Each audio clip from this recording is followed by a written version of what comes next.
Hello there, and welcome to the CP7 podcast. My name's Palm. And I'm Andy. And together, we are Chrono Passion 7.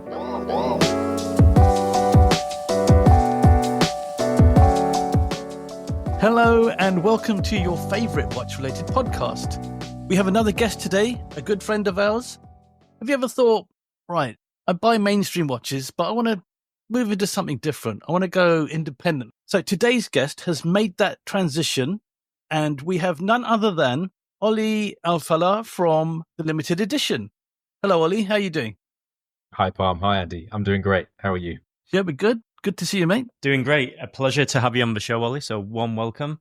And before we kick off the show, the most important question we always have to ask our guests is, what's on your wrist today? What are you rocking? Today, I'm rocking a Laurent Ferrier Sport Auto. Oh, just a little piece. Nothing too nothing too flash. Hang on, actually. For the listeners, I'll have to put this in the show notes. But is it this? It is exactly that, yes. Awesome. Yeah, so Andy has a picture, actually, because I don't have a watch, unfortunately. Yeah. You've got a picture. So does that mean I get to ask the same of you guys? Of course. Yes, of course. Yeah. But before you do that, you have to describe what is it? What color dial you got? What's it made from? So it's grade 5 titanium. It is Laurent Ferrier's answer, I suppose, to the Nautilus and Royal Oak genre. It is a blue opaline dial with superluminova and date function. And of course, it has what I regard the pièce de résistance and the calling card of Laurent Ferrier, which is exemplary finishing. Awesome. Superb. So who's next? Come on, guys. Palm, let's go. So I am also wearing a titanium watch and an independent brand. It's a brand from China called Atelier Wen, which I'm sure you will all know. It's the purple dial titanium millésime, which Robin kindly lent me, and I'll be sending it off to Andy very soon to review also. So that's what I've got on my wrist. Can I jump in there? Because the last time I had the pleasure of seeing both you guys in person was at the watch event at the Londoner, which was 3-4 weeks or so ago. And Atelier Wen were showcasing there. And that was the first time I got to see that exact edition. And it is top. I absolutely love the color on that dial. It's amazing. It really is. The purple really does. I would want to say pop. That's such an overused word. It just emanates out of the case, I would say. It's just got that excellent finishing. Yeah, beautiful watch. They're doing great things for a more accessible price point. Honestly, just hats off to them, really. And that color, and also the salmon. I'm not sure if you can actually call it salmon. It's sort of pinky orange. Coppery, salmony. Yeah, we call it salmon. We'll say salmon. We'll call it salmon. It's fantastic. Yeah, awesome. So, Andy, what have you... I was waiting. You were saying, no one's asking me. Equally, I have a loan watch on as well by a brand I think Ollie will approve of as well. So Gaga Laboratorio. I have both in for review. So I have the Cinquanta and I have the Bauhaus. And it's been a really nice journey with both watches. As when you first receive them, and I don't want to spoil the experience for Palm, because probably at the time of this show being released, Palm will have these watches. And the first watch I gravitated towards was the Cinquanta. It's fun, it's bright, it pops with a splash of colour. And in contrast to the Bauhaus, you kind of think, it's a bit monotone. I'll go for the fun one. And then all of a sudden, halfway through the journey, I've just gravitated to the Bauhaus. And then when it's by itself, you notice so many amazing subtle details, like the two-tone to the case, like with the grey and silver, then even just to the details of the strap, where they paint the side of the strap to seal it, that's grey and black as well. Like every little detail's been thought out. And we were fortunate enough to do an interview with Mo to understand his mindset. And then when you see all of these details, you're like, you start to see it. But fantastic experience with these pieces, live up to my expectations. It was Geneva Watch Days. I think we had the limited edition meal with you, Ollie, and one of the guys there had just picked up one of these or had it on his wrist, and I got to see it then, and I'm like, wow, what is this? So it's really cool to finally go full circle and try it out. But long story short, that's what I'm wearing, but really impressed. They are, when I first laid eyes on those watches, I think it's fair to say that the watch industry can get a little jaded by it because there are so many new releases, but it's so fresh. There aren't that many watches out there that really take on, in my view, the character of the designer or the person that's actually developing them. This is exactly one of those. And actually, I would put Laurent Ferrier in that class as well, because I've never had the pleasure of meeting Laurent Ferrier, but having watched many of his interviews, his personality really seems to shine through in terms of the design language of the watches that he produces. And honestly, the same thing can be said for Gaga. When you meet Mo, he's such an engaging, intoxicating individual. As soon as you look at his watches, think, you know what? Only he could have come up with something quite as crazy as that. Larger than life, basically, right? So before we start our little interview with you, we keep mentioning the limited edition. And in a previous show, we had Pietro Tomaya on the show, who is the figurehead of the limited edition. So, Ollie, do you want to let our listeners know what the hell we're talking about? Sure. So Pietro, yes, not only the figurehead, but the founder of the limited edition, all the way back from 2015. And he's become a very good friend of mine. And so obviously I'm biased, but he is, in my view, a pioneer of independent watch brands. He was at a very well-known house prior to that for many years and looking after big, well-known brands, worldwide brands, and then had the foresight really to think, I want to take the jump into independent watchmaking. And so founded the limited edition, which is at this moment in time, a purely online retailer for up to 60 brands solely, well, at least in terms of the authorized distribution for independent brands. So anything from, you've mentioned, super cool, quirky new brands like Gaga and Atelier Wen, up to your Arnold and Sons, your Laurent Ferrier, your Vianney Halter. These are brands that TLE now works with. In terms of my connection, I started off as a collector and buying watches through Pietro. The most important thing, first of all, was actually getting to know him. It was quite early in the TLE journey, around 2017, and I'm interested in extremely obscure pieces. And since then, I placed my trust in him and he absolutely rewarded it. We've since become very good friends, and now I'm a partner with him in the limited edition. I don't undertake a daily job with TLE, but I have the absolute fortune of getting to help discuss and shape the vision of the business from now on. And we've had some exciting times over last year developing the Watch Collector series as a way to showcase some of the amazing independent watches there are out there. Yeah, so check out YouTube, The Watch Collector, and you'll see our very handsome guest, Ollie, on there. I'm sure it'll be quite easy on the eye as well. Check it out on YouTube. You'll see Pietro also interviewing some of the most incredible independent watchmakers. And we did have him on the show. Check out episode 11 to find out his history and all about him. And we're going to get him back on as well. Scheduling obviously is a bit of a challenge at the moment, but yeah, we're getting everyone in and giving the people what they want to hear. If I can just say that there are a few things that really strike me about Pietro. One is his absolute integrity, and two is his commitment to education about independent brands above all else. They're really, I think, the two founding principles of the limited edition. Yeah.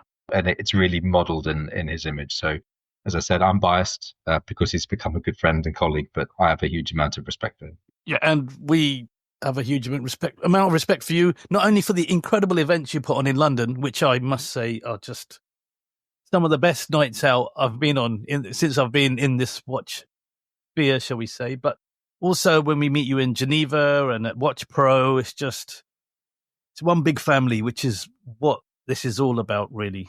Getting on and just talking watches. Yep, and it is, and it goes without saying that it's our pleasure, not yours. Excellent. It might change one day. Okay.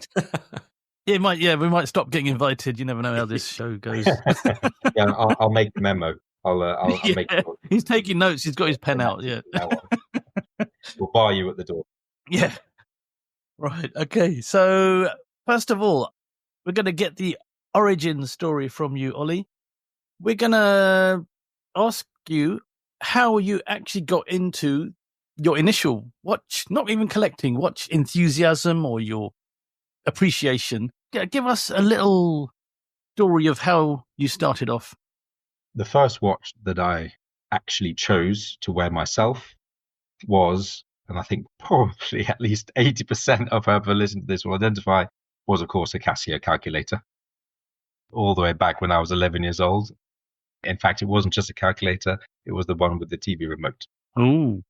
And in my head, it was a cross pollination of something to do with James Bond and Data from the Goonies. The idea that they could sort of pretty much do anything, or singing or dancing. And then I had an animal watch. I don't know if you remember that brand. But the surfing brand. Yeah, surfing brand. Yeah, they run Elliot Brown now. The guy. Yeah, I was going to say, who owned that is actually the owner of Elliot Brown. So really, okay, there you go. See, yeah. I didn't know. I flirted with being a kind of a skater boy. I had inline fatty SC roller skates. Animal was just one of those brands, and I loved that watch. It was analog and digital, with excellent loom. So even then, I was very appreciative of the loom.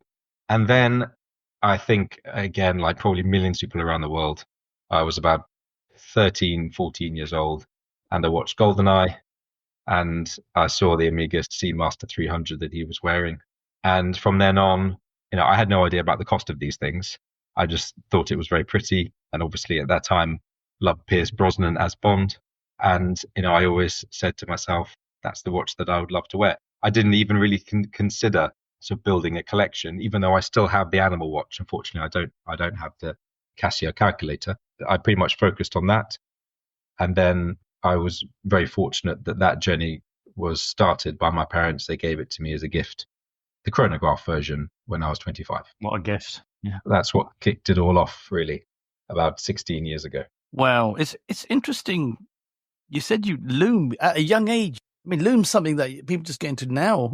Like, oh, look at the loom. So, well, that's you had the eye. You had the golden eye back then. The golden eye.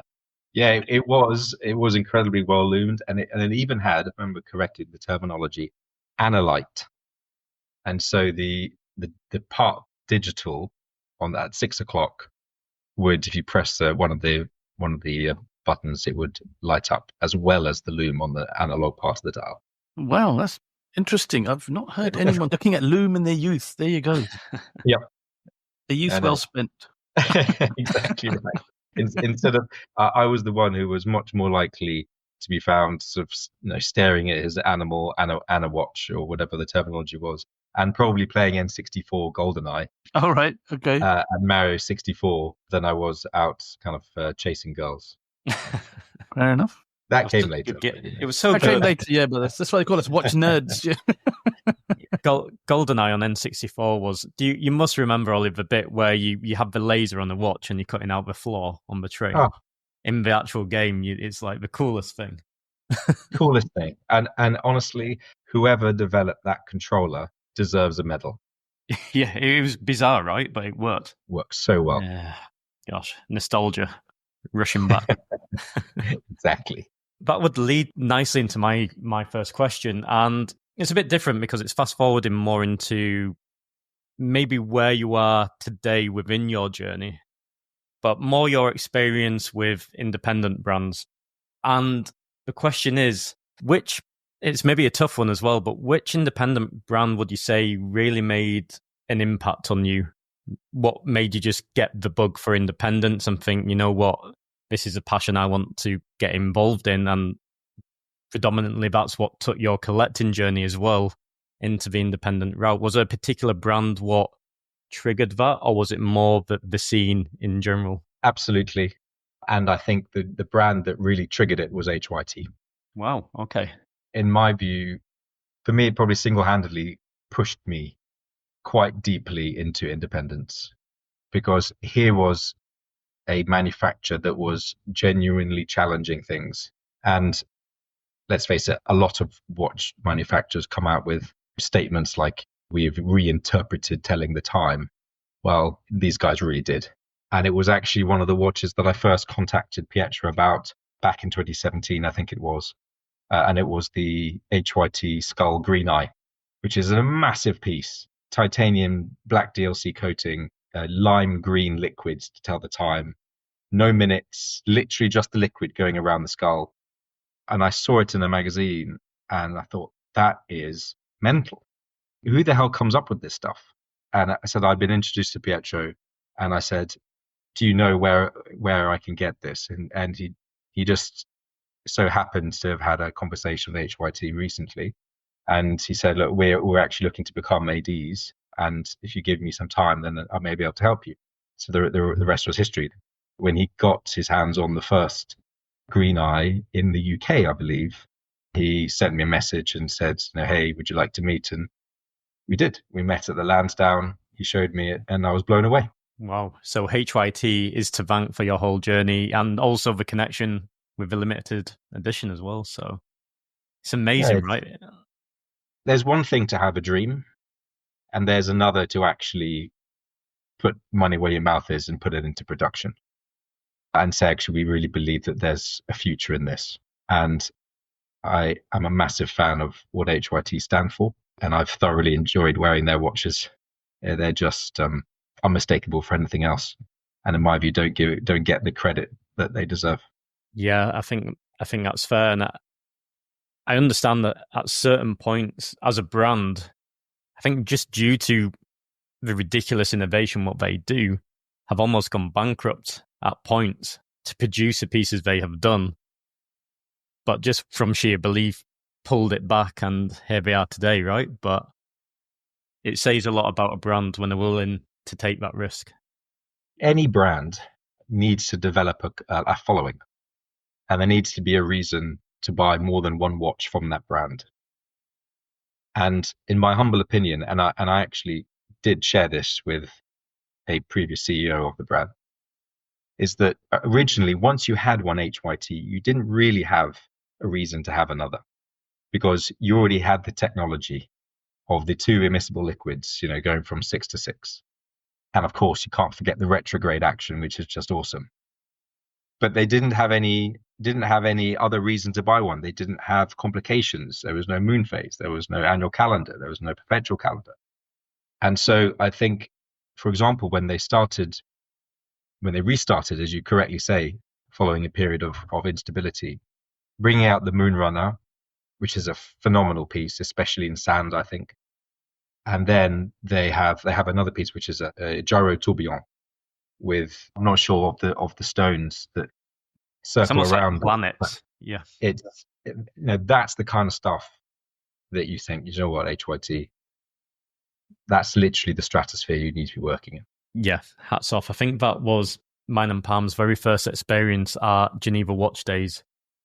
And I think it really captivated Pam as much as it did me. But we were just, it's like a whole little universe underneath that domed sapphire, right, on the tourbillon. Correct. And you could hear it ticking away, working away. And yeah, just next level, just incredible. Yeah. So I can totally understand the connection with that brand. And what a great story behind it as well, linking you to where you are today. So awesome. It was Geneva Watch Days 2023. It wasn't this year's one. It was the first one we went to. And just thinking, who would buy this? Just looking at photos, you would never know what you were buying or why you were buying it. And then you get involved and you get to see things. We saw HYTs, we saw Purnells, we saw Jacobs. It was like, now I get it. I get what the noise is about, and I get why the price point is not, to everyone's ability to achieve, but it's just the workmanship and just the genius behind it and making it happen. It's just one of the questions I found myself asking most was to the CEOs and to the designers was, how do you first think of it, put it on paper, and then make it come to life? Those three processes are just like, they're not regular processes. These are all three. It can only be done by someone very special, and obviously handed over to someone special to bring it to life. Yeah. Very incredible brand. And that's going to take me on to my other question, which is the crux of the show. You were a mainstream collector. I would say. I mean, we've spoken many times, and I know you like multiple brands, and you have moved into the independent watch space. I'm assuming you're still balanced to a degree. You're not completely one way, or I might be wrong, but I just imagine that you kind of have that balance. Describe how you went from mainstream, high end, or whatever you started with, or wherever you reached to. Was that always the case? You were going to go there, or were you always kind of looking around? What was explain that journey? Because that to me is moving from a high end mainstream collector to a high end independent collector. That journey sounds fascinating. Yeah, and I think I can probably speak for a lot of people, which is when you start, you simply don't have the knowledge to know any better. And that's, of course, the first thing you think about is your first Swiss luxury watch. And as I mentioned, my first was the Omega Seamaster. And then you start to read a little bit more. And don't forget, this is about 10, 15 years ago. So there wasn't really the literature on independent brands, which again, in my view, this is why Pietro was so insightful in terms of starting what he did when he did. And so it's only natural then you're going to start looking into and seeing Rolex and Patek Philippe and of course AP. And it was also a very different time. This was not really in the age of having to get on wait lists and play games. I was very fortunate that the AD that I first stepped into, Mappin & Webb on Regent Street, weren't into that. At the time, the very first piece that I bought from them was the Rolex Hulk. And I was able first piece. And I was able to get it in very short order. Don't forget, back in the day, I think I paid 6,000 for it without hardly having to wait. And as I said, no games. I just got lucky, I suppose, that was just the start of my journey. And that was also the time when, if you did ask for a Nautilus and they didn't have it, because again, there were on occasion Nautili, should we call them, in the window. If they said to you, it'll be 8 months, it would be 8 months. Times have obviously changed massively in the last 7, 8 years. But that's the reality of it. And so I have a huge, almost unbounded respect for these guys, because what Rolex has created is just phenomenal. Patek at the other end of the scale, also phenomenal, but I think for very different reasons. Their, I think, commitment to excellence, and I think enduring class is something I rate extremely highly. And so, yeah, that's kind of how it all began, but in a very different set of circumstances to where we are now. And then, as I mentioned, in 2017 was when I came across HYT and got to meet Pietro, and basically the rest of it is his fault. Yeah, blaming Pietro. Okay. Yeah. I just want to add a little extra bit of flavor to that question. I think there's two schools of thought here with the mainstream and the independents. And you've done both, and I think you maybe continue to do both, possibly. Is it wrong to say there's one way or another? Or I do find a lot of independents are camped out in that phase, and you get some very high-end, maybe more like hype people as well, who are camped out in that phase, and they will not move. Do you think there's a right or wrong, or what's your take on that? Because you've lived both worlds. I think I can probably answer that by I came prepared. Excellent. So, to me, everything is about balance. Everyone will always have their own position on this. Like, for example, a good friend who is also a good client of Mappin & Webb will only buy Rolex. He even has a Rolex tattoo. Like every single event, he will try. Again, this is not quite the same opportunity now, because Rolex doesn't quite work in the same way. But back in the day, he would always try and buy a Rolex at any event. That is his absolute commitment. He will only stick to Rolex. And that's of course his thing. But for me, I love the idea that you have variety, and sometimes it's great to fit in. Sometimes you want to stand out. And again, that can be for different reasons. So I think I'm going to use 4 watches that for me epitomize, I would say, where I am in my kind of career as opposed to collecting career. Yeah, career, yeah. So, all right. I mean, I've already mentioned the Laurent Ferrier Sport Auto, which there aren't that many brands, I don't think, that have really entered the sports watch sector and really sort of gathered, I think, universal acclaim. Not just saying the fact that I have one, but I think that is certainly one of them. And then the other that I would say is one I absolutely love wearing, which is my salmon Czapek Antarctique. Very nice. Beautiful. Which on the rubber strap for summer is almost perfect as a summer watch. You can beat this up. The movement is absolutely outstanding. The SXH15 movement is just, the architecture is just wow.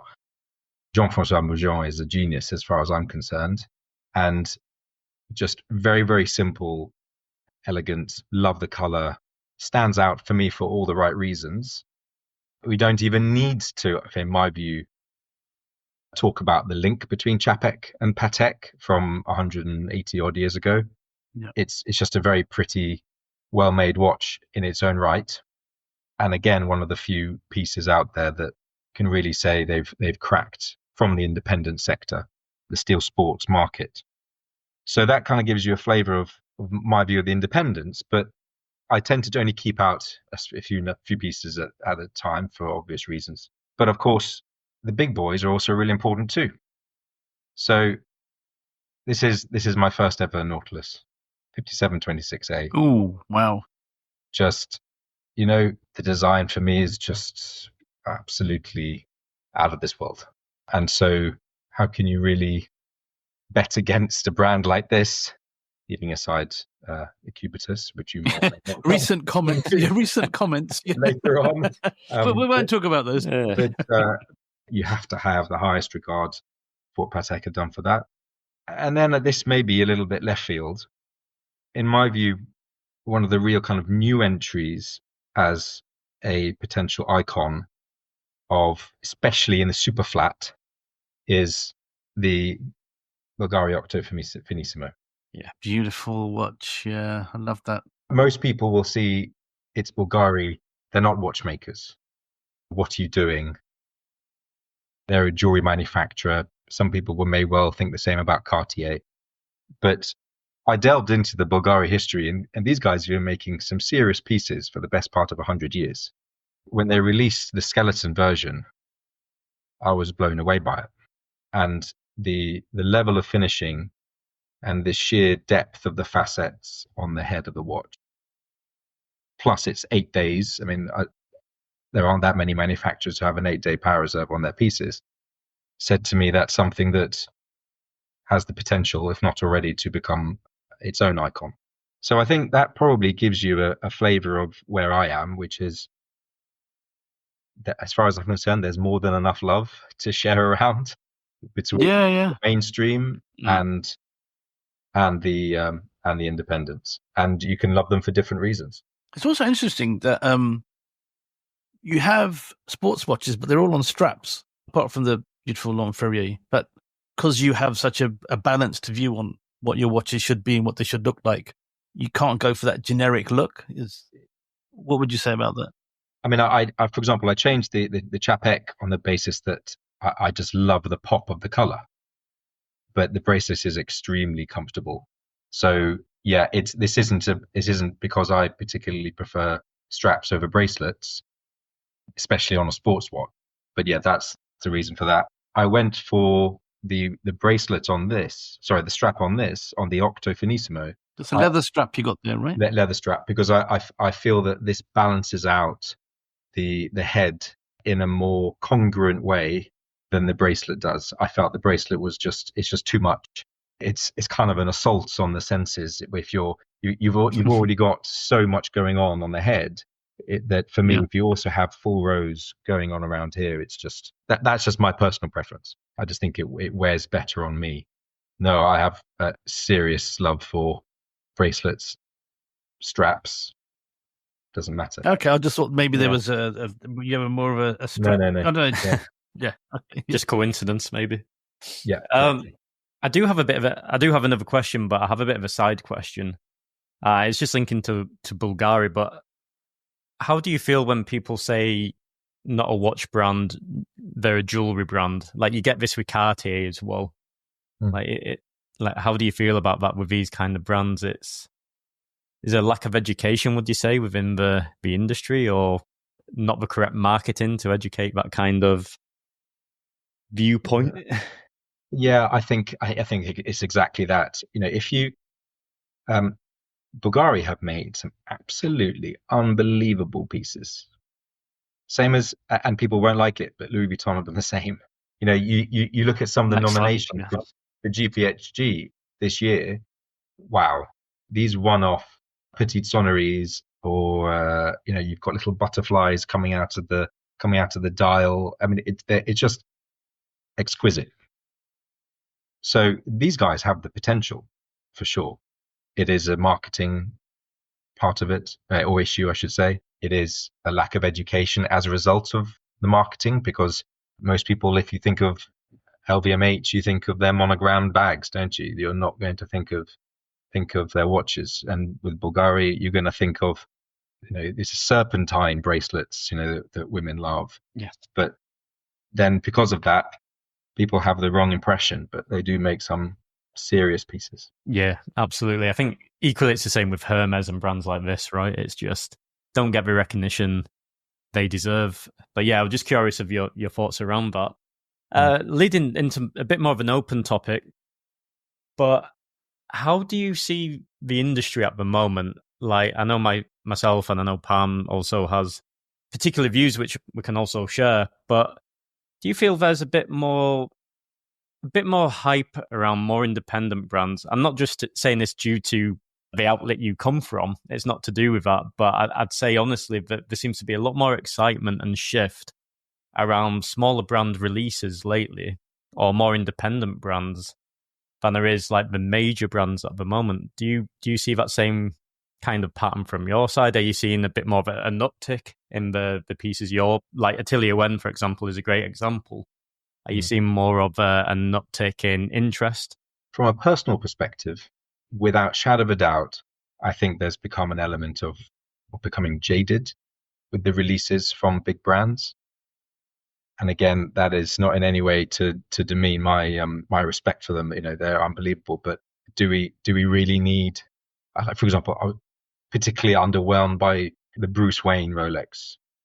The idea that we have just another piece with a slightly different color on the bezel. Yeah, I mean, yes, it was a bit boring. It's nice that you can, it's very difficult to see how the colors join. Again, technologically wise, I get it. Then, of course, there's the issue with the weighting. There's the issue with the price game, whether that's retail or on the grey. And so you become desensitized, and then you start looking for alternatives. And it doesn't matter whether you're spending £1,000 or £100,000. That's a lot of money on a watch.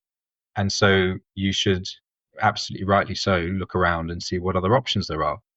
The more I'm involved with the watch collector and Tilly and spending time with you guys, the more I think to myself, my God, it's amazing what these people are doing. At the event I mentioned at the Londoner, you will have seen them. Orage is a perfect example.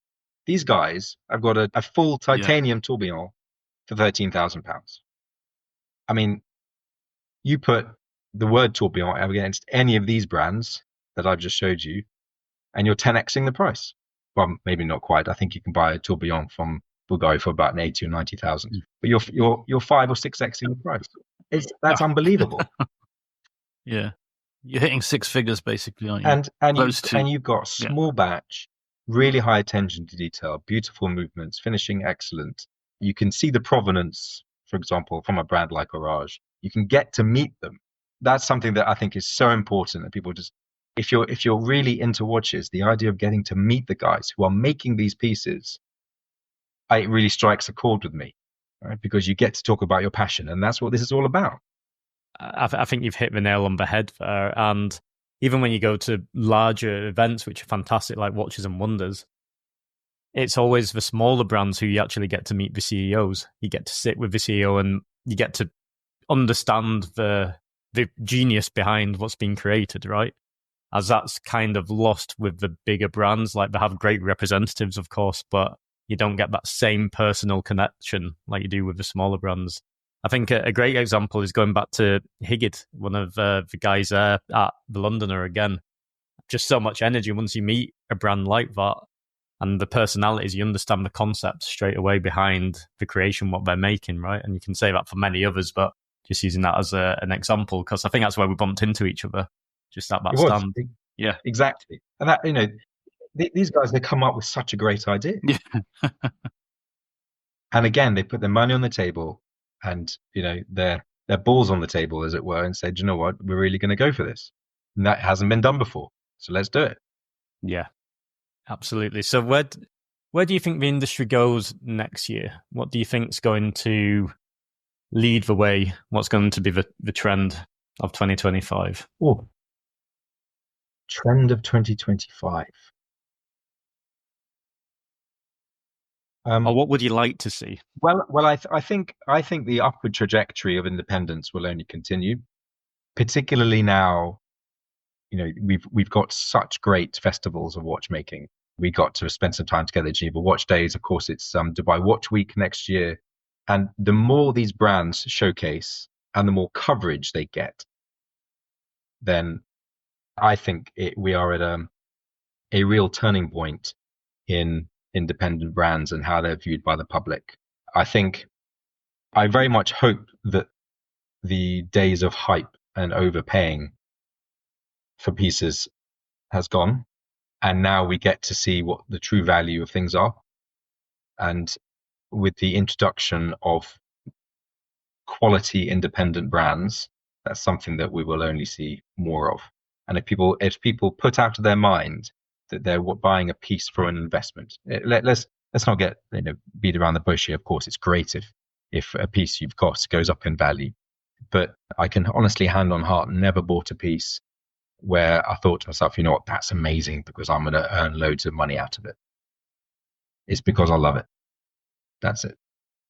Everything else is a byproduct. But that's where I think it's going to be for 2025, and I think it will continue. And I hope that people really will continue to embrace the movement, because I think it's got a lot to offer. Yeah, excellent. Yeah, I think we echo similar feelings, or at least I do. It is definitely something in the air around independence at the moment. There feels to be a shift, especially on social media as well. You're seeing it a lot more as a stronger presence in general, and there's a lot more hype around smaller releases than ever before, I'd say. So it's nice to see. It's nice to see the small guys getting a stage to be put on. So yeah, I agree. It's like you guys as well doing that. And there are a lot of brands now, the startups, who are selling direct to consumers, and they're really leveraging what's been done for independent brands recently, with a view to sort of creating their own position in the market. And personally, I think that's great. If you're able to do that, keep your costs down, then do it, because I forget who I was talking to, but it was also at the Londoner, and on average around 500 new watch brands are started every single year. And it won't surprise you to know that approximately the same number also go bust. It is a very unforgiving industry with the amount of money that needs to go in up front, especially if you're going to start looking at doing your own movements. Yeah, gosh. It feels like it's more and more like every day I see a new watch brand. When you're just scrolling on Instagram, you're like, I've never heard of these before. Where did they come from? That's the thing. Is there a risk that the independent world could eat itself because there's just too many of them? But when you flood a market with medium quality to lower tier, and you're trying, though. The thing is, you're trying. They're not. No one wants to sell rubbish. They're trying to make. They're making this product and thinking, this is what the best I can make, and this is what my vision is, and I want to do this. But is it a possibility that it's just too much, that it may make people think, oof, my head's spinning doing this. Let me just go back to what I know. You touched on the subject of becoming jaded previously, and I think that there is the potential for becoming jaded, but I think that can apply across the board. as I said, how many different types of a GMT Master 2 do you need? How many? It really can apply. So exactly. How many coloured dials does the How many Speedmaster different need? editions?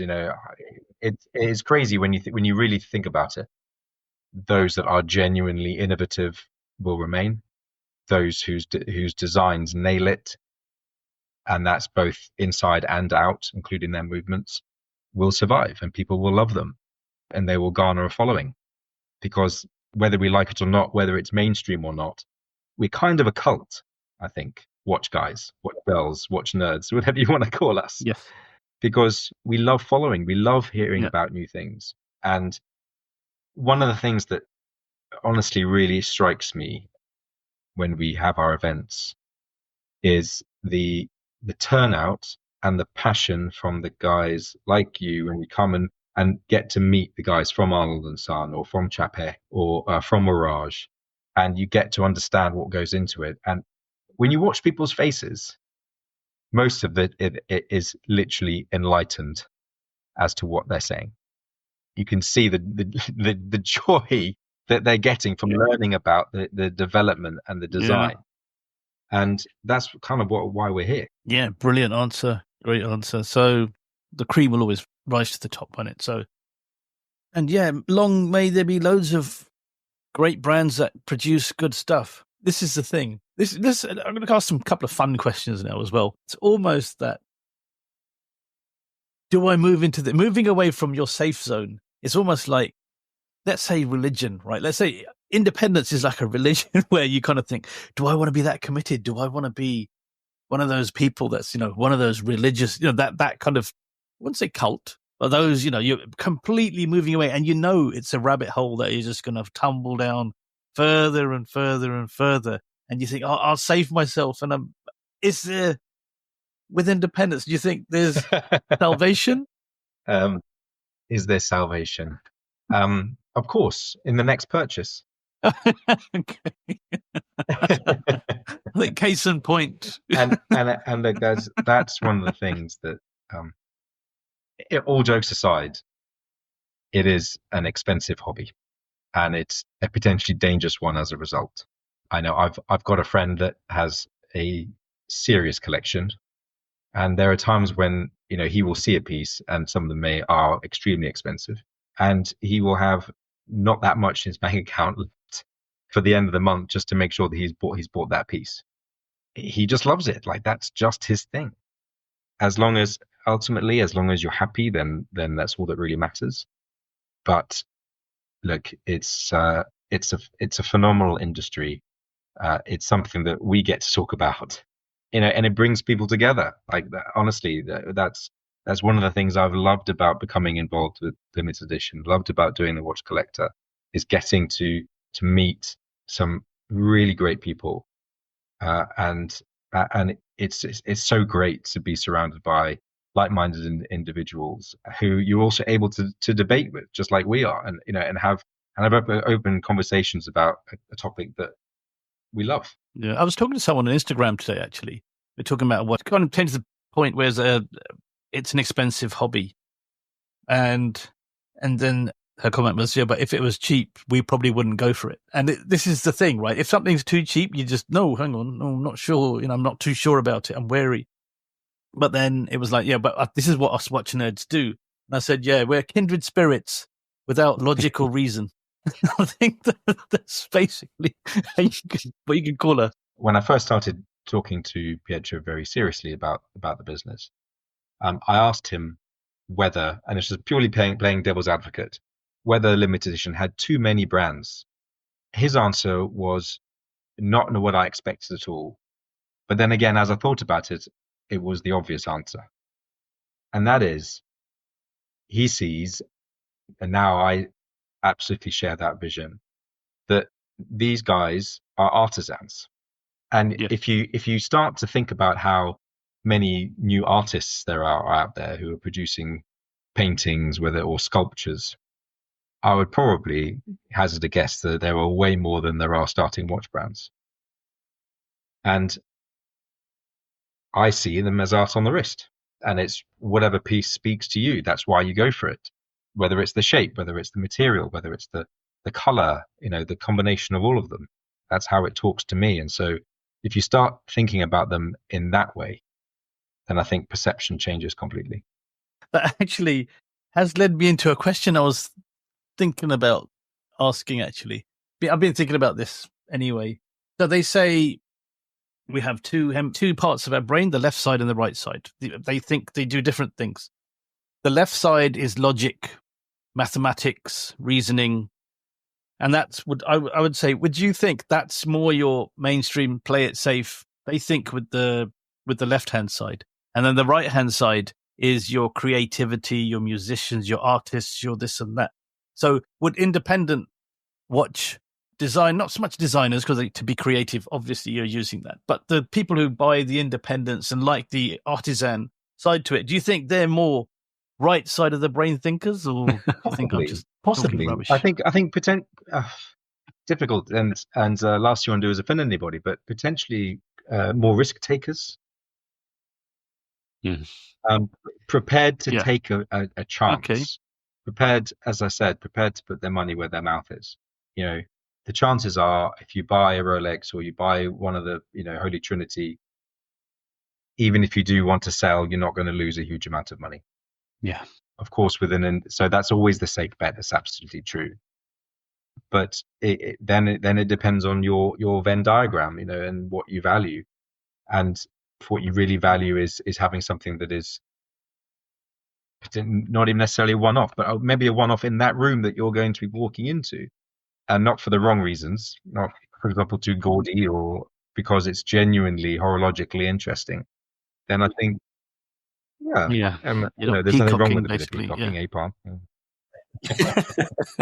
Nothing wrong with it, but too much. It's got to be just the right amount. Exactly. Appropriate amount of peacocking. And I'll give you a perfect example.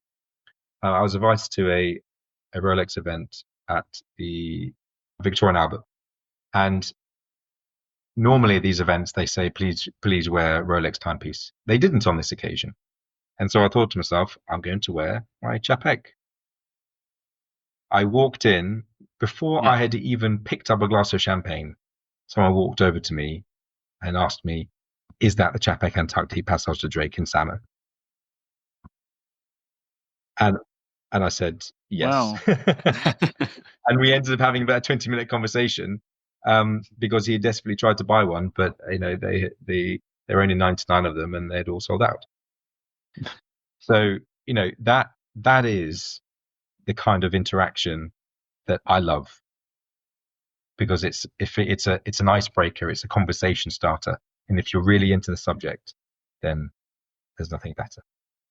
Yeah, I think that makes sense. That resonates with me somewhat. I'm getting into the independents more, I'd say, lately. I haven't pulled the trigger as of yet, although Gaga Laboratorio could be the one what makes me do it. But I think, you both know I'm quite into the vintage rabbit hole myself, and I think it's and it's not for me. Yeah, but it's not for me to go on a vintage tangent. Don't worry, I'm not going to start banging on about vintage watches. I could do, but I won't. But it's the same. It's that same feeling of you walk somewhere, you go to an event, or you go to Geneva Watch Days, or somewhere like this, and you're with a group of people, and you've just got something a little bit different, and it's not to peacock or show off, or it's just I enjoy having that conversation and sharing that story behind. In this case, it would be the history of a watch and how it came to be, right? If it's a little off the beaten track and not something you see every day. And I think maybe that would appeal to me with independence as well. I like that aspect of it, just enjoying sharing the stories. And if you have something a bit more mainstream, the cool, but it's like, oh, you've got the blah, blah, blah, the reel off a reference. And yeah, I've got that one too. It's kind of just a bit more maybe stale amongst collectors, without offending anybody once again. Yeah, it's different. There's no, that's why it's so important. We're all here to have our own views, and there's no right or wrong answer. But I think we share a common view, which is, it's all about the story, and that could be the story of the person who came up with it. It could be a story of how you came to own that particular piece and why. It's not just text message, congratulations, picture of the watch. Here's one you asked for 6 months ago. Come buy it within 7 days. Yeah. Which is what some brands require. That takes the celebration and the ceremony out of it as well, because you want to know when you're getting what you're getting. Not, well, it could be this time, it could be that time. So then there's no real. I mean, I suppose afterwards you could do, but the build up, I just think there's a slight sterileness to that kind of to the celebration of getting that Grail piece, because these are all amazing. I love modern watches. I love everything, but I'm just saying, just the ceremony, just that special occasion of getting, say, your first Rolex or your first Patek or your first AP, or it's kind of taken away. Is that, oh, we'll phone you and let you know when you can celebrate. It's like, it's not the same as going there, getting it. That someone who potentially, has worked their entire life and all they've ever wanted was to have a Rolex Daytona, something that they probably saw in the 70s when they first started working. Now they've got enough money to go and spend, I don't know, whatever they are, it must be £12,000 or so about now, I would have thought, RRP. And they're told, sorry, you don't have history, see you later. So then their only option is to go spend double on the grey. That's not what this industry is about, as far as I'm concerned. It kills the experience completely, I think. Totally. Yeah. Before COVID, no one wanted an Air King, no one wanted a Milgauss, no one wanted an Explorer. Right? These things were going for under retail, and now you can't even buy one of these watches order to get on the ladder. Yeah, it's insane. Lockdown YouTube is to blame, I think, somewhat. It was just everybody stuck at home, nothing better to do. Everybody got sucked in, and then the hype got real, right? Very, very quick. Also bull markets, as they like to say in certain industries, right? Financial or crypto, there was just a boom of wealth, right? Yep. And it just flooded into the industry, which was good for the brands. But then obviously it's like a wave, it goes out, but then like a tide, and then it pulls back in, and then they're like, ooh, now we've got too many watches. How do we keep that supply and demand going, right? Somewhat. And I think that's where they are at the moment. Yeah, fascinating. Where the industry's going and where it is. Yeah. They can't shift what they've got. It's true. I think I finish on that comment just so I don't upset anybody, is the fact of, like, you could buy a brand new Rolex at retail, and maybe that's a sentimental purchase, or as you say, Ollie, it can be a story behind that watch, the reason why you want that watch. And I think that's what's important. It's the stories, what the watches tell, whether it's vintage, independent, or the most mainstream you can get. If there's a story behind it and it's had a journey, then that's all at least for me, that's what I enjoy about it. I think it probably, with true enthusiasts, I think it resonates amongst us all, right? That's what we enjoy talking about so much. Yeah, couldn't agree more. And as we said, this is not my genuine admiration for these brands is genuinely boundless. Without them, we wouldn't be here talking about independent pieces. Simple as that.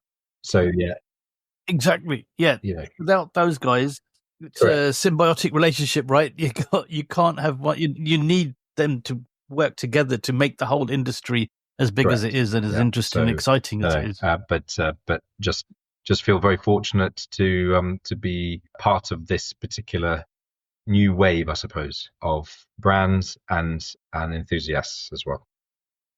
Yeah, well, I think we could talk for probably another hour, but we've hit the mark, so we're going to have to call it a night there. But thanks so much, Ollie. It's been an absolute pleasure talking to you, and we'd love to have you on again sometime, and we can talk a bit more about what else would we talk about? Watches. What else is there? I would absolutely love to. Thank you guys. Thank you so much. We really appreciate it. Whiskey cigars. It's been great fun and great to see you, albeit virtually. Likewise, an absolute pleasure. Always sad to close the show, but really enjoyable topic and conversation.